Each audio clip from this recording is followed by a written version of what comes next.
ముంబై నటి జత్వాని ఘటనపై అయితే మాత్రం కేంద్ర హోంశాఖ కూడా సీరియస్ అయినట్లు తెలుస్తుంది. ఈ వార్త అంటే ఒక ఆంధ్రప్రదేశ్లో జరిగినటువంటి ఈ పరిణామం నేపథ్యంలో ఆంధ్రప్రదేశ్లో ఒక ఛానల్ దీన్ని వెలికి తీయటంతో మొత్తం కూడా దేశవ్యాప్తంగా కూడా తీవ్ర చర్చనీయాంశమైంది. ముఖ్యంగా అటు బాలీవుడ్ ఇటు టాలీవుడ్లో కూడా ఈ అంశంపై చర్చనీయాంశమైంది. గత ప్రభుత్వ హయాంలో జరిగినటువంటి ఈ ఘటనకు సంబంధించి ఇప్పుడైతే మాత్రం గత ప్రభుత్వంలో ఉన్నటువంటి పెద్దలు అక్కడ ఐపీఎస్లపై కూడా చర్యలు తీసుకునేటువంటి నేపథ్యంలో నటికి జరిగినటువంటి ఈ యొక్క అవమానం అవ్వచ్చు, లేకపోతే ఆమెపై జరిగినటువంటి అఘాయిత్యం అవ్వచ్చు, ఆమెకు జరిగిన ఇబ్బంది అవ్వచ్చు, వీటన్నిటినీ కూడా ఒక మీడియా సాక్షిగా వెలుగులోకి వచ్చినటువంటి అంశాలపై అయితే మాత్రం పౌర సమాజం కూడా తీవ్ర విమర్శలు గుప్పిస్తుంది. గత ప్రభుత్వంపై ఐపీఎస్ అధికారులపై తీవ్ర విమర్శలు గుప్పిస్తుంది. ఈ తరుణంలో మరి రాష్ట్ర ప్రభుత్వం ఏ విధంగా చర్యలు తీసుకుంటుంది అనేది పక్కన పెడితే కేంద్ర ప్రభుత్వం కూడా చర్యలకు ఉపక్రమించినట్లు తెలుస్తుంది.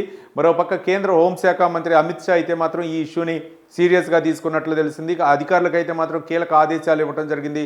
మరోపక్క జత్వాని కూడా ఎక్స్ వేదికగా సిబిఐ ఎంక్వైరీ జరగాలి, సిబిఐ విచారణ జరగాలి ఈ కేసు గురించి అని చెప్పేసి ఆమె అయితే మాత్రం గట్టి పట్టుదలతో ఉంది.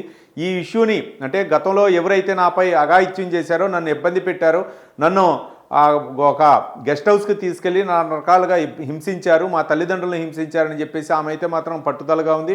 అదే కోవలో విజయవాడ విచారణకైతే హాజరైంది. సిపి ముందు ఆమె ఏమేమి వెల్లడిస్తారు. మరోపక్క ఆమె ఎక్స్ వేదికగా అయితే మాత్రం సిబిఐ విచారణ కోరిన నేపథ్యంలో కేంద్ర హోంశాఖ మంత్రి అమిత్ షా కూడా అధికారులు కీలక ఆదేశాలు జారీ చేయడం జరిగింది. మరి రాష్ట్ర ప్రభుత్వం ఏ విధంగా స్పందిస్తుంది, చర్యలు తీసుకుంటుందా లేదా, లేకపోతే రాష్ట్ర ప్రభుత్వంతో పాటు కేంద్ర హోంశాఖ కూడా ఇందులో ఇన్వాల్వ్ అయ్యి దోషులు ఎవరు, లేకపోతే ఐపీఎస్ అధికారులపై ఏ విధంగా చర్యలు తీసుకున్నారనేది కేంద్ర ప్రభుత్వం కూడా ఇందులో ఇన్వాల్వ్ అయ్యేటటువంటి అవకాశం ఉంది. కాబట్టి ఒక దేశంలో ఇట్లా ఒక నటికి జరిగినటువంటి, ఒక రాష్ట్రంలో జరిగినటువంటి, రాష్ట్రంలో ఆమెను తీసుకొచ్చి ఇబ్బంది పాలు చేసినటువంటి ఒక రాష్ట్ర ప్రభుత్వంపై, అప్పటి ప్రభుత్వంపై, అప్పుడు ఉన్నటువంటి అధికారులపై, ప్రజాప్రతినిధులు వాళ్ళు ఉంటారు వెళ్తారు, కానీ అధికారులు అయితే మాత్రం వాళ్ళు బాధ్యతాయుతంతో వ్యవహరించాల్సినటువంటి పరిస్థితి ఉంది. కాబట్టి ఐపీఎస్ల అధికారులపై ఎలాంటి చర్యలు తీసుకుంటారు, వాళ్ళు ఇప్పుడు కూడా ఉన్నారు, కానీ వాళ్ళని అయితే మాత్రం ఇప్పుడు కొత్తగా వచ్చినటువంటి కూటమి ప్రభుత్వం అయితే మాత్రం ఐపీఎస్ అధికారులను పక్కన పెట్టడం జరిగింది.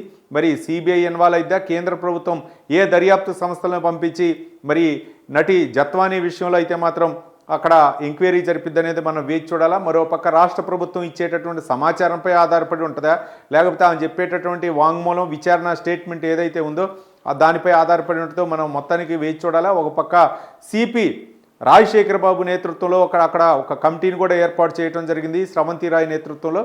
మరి వీటన్నింటినీ చూసి కేంద్ర హోంశాఖ ఏ విధంగా నివేదిక ఇస్తారు, కేంద్ర హోంమంత్రి అయితే మాత్రం ఈ ఇష్యూ మీద అయితే మాత్రం సీరియస్గా ఉన్నట్లు తెలుస్తుంది.